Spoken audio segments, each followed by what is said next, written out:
Hello rail fans, and welcome back to a new video here on the Rusty Boxcar channel.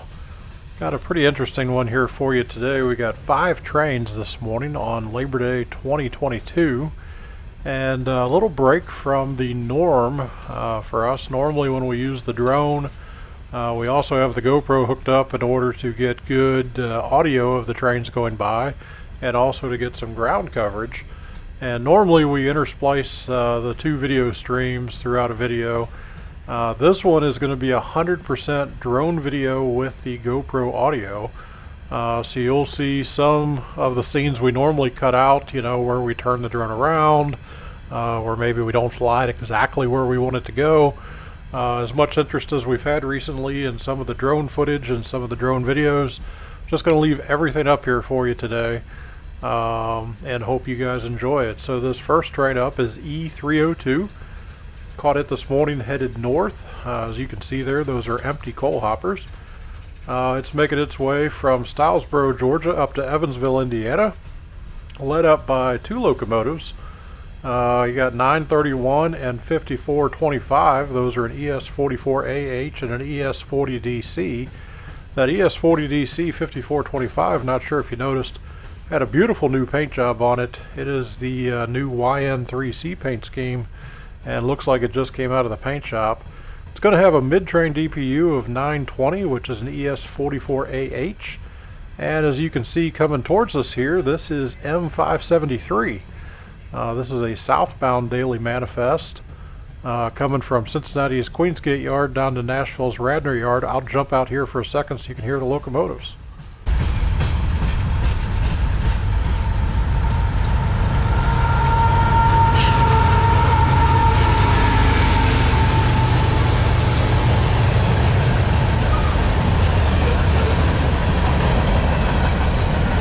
As you can see, that one's moving down the line at a pretty good speed, a little faster than they normally come here through the cemetery. Again, that's M573, that daily manifest, led up by 2 locomotives, 3336 and 728. That first one's an ET44AH, second one's an ES44AH. They're going to continue making their pass here. M573 is headed for the Radnor cutoff, where he'll go, has been instructed to go directly to the hump, to have that train broke down at the Radnor hump yard. And again, E302 is going to continue to make its way north to Evansville, where it's going to be handed off to the Evansville Western Railroad. I'll be back here for the next train. I'll let you guys listen to the sound as the train goes by.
Here we got another pretty speedy one moving up the line, B231. This is a loaded phosphate train headed north from Mulberry, Florida up to Bensonville, Illinois, where it'll be handed off to the Canadian Pacific Railroad.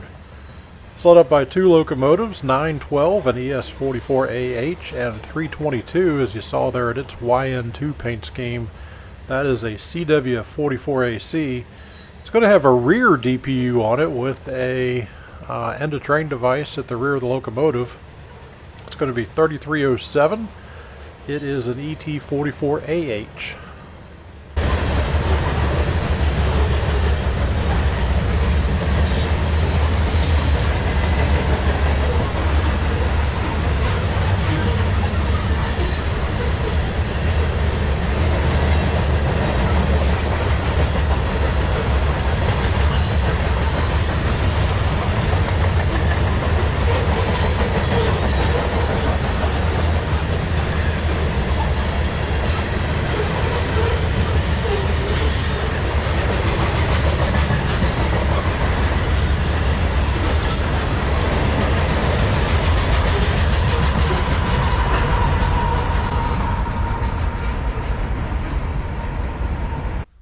And now coming up the line, we've got a G512. I heard it call out at Maplewood and began readying for the shot. Had the drone up fairly high and was watching around the curve down there south of that overpass, and saw its lights and saw it coming at a decent rate of speed, so went ahead and got set up.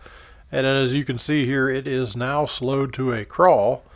This train's going to tie down here in front of us at Eakin, and they're going to get out. We're going to see them start working on setting the brakes, and the crew came down, at least the engineer did, chatted with me for a little bit after they got everything tied down and they waited for their taxi.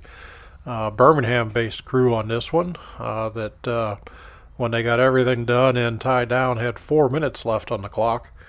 So kind of interesting to hear some of the stories of what goes on their daily life. This one again is G512, an empty grainer coming up from Talladega, Alabama to Hopkinsville, Kentucky.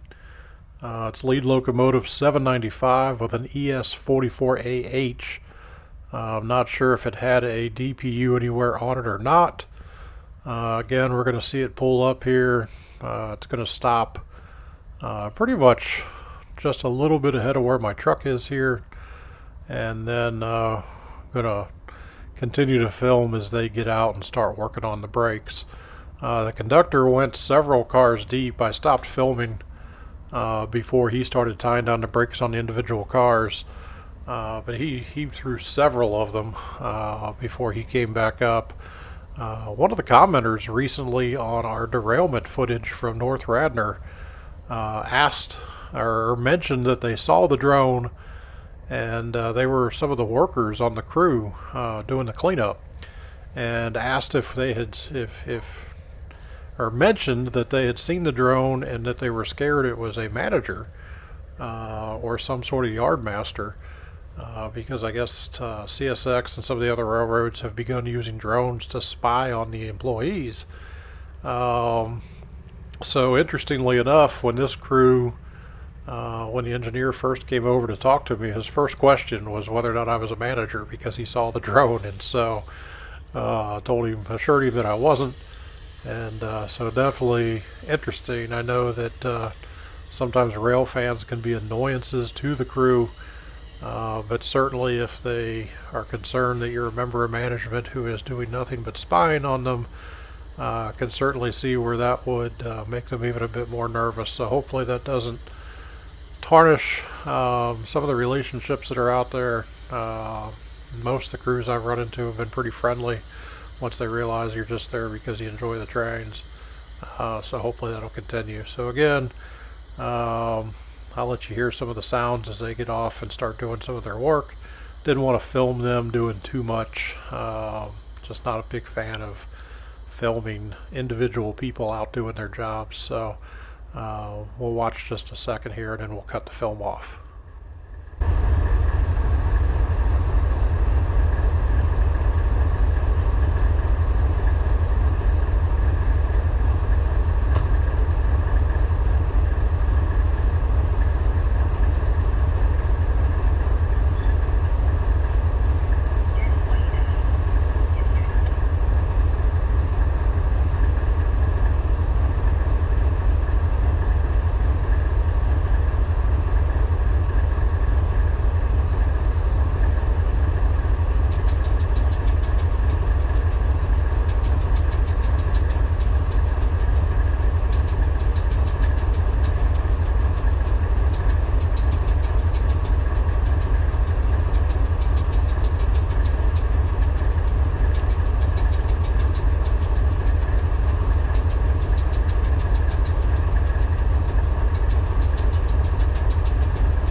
Alright, this will be the last one up for the day for us. This is M647, a daily manifest making its way south from Chicago's clearing yard down to Waycross's rice yard.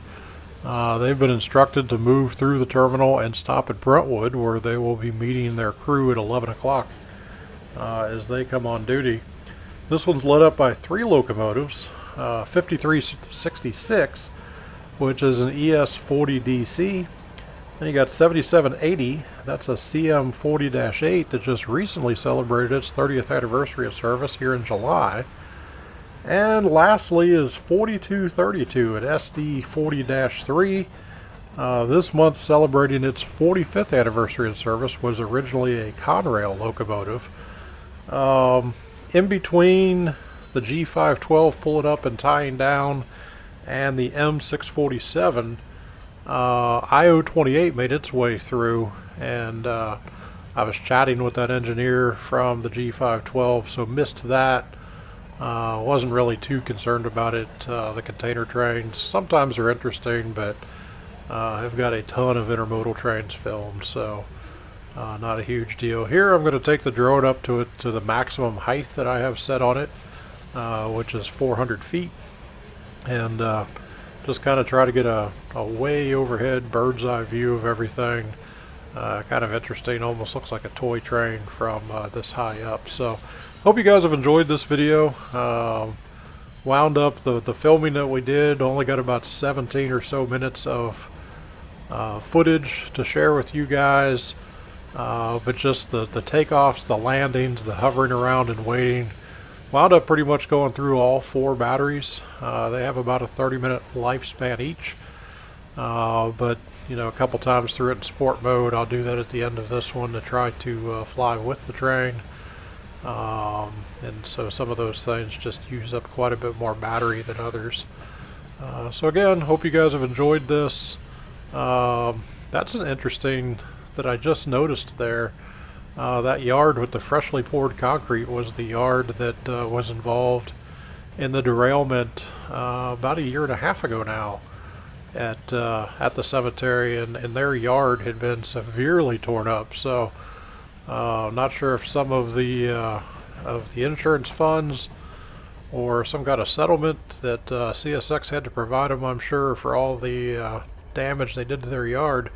Looks like they've parlayed that into a nice new driveway and some new landscaping. Looks pretty nice. So going to follow this south just a little bit, not going to cross or go near Briley, just kind of pan upwards again at that 400-foot level, let you guys kind of see, you know, up a pretty good ways into the distance there towards Maplewood.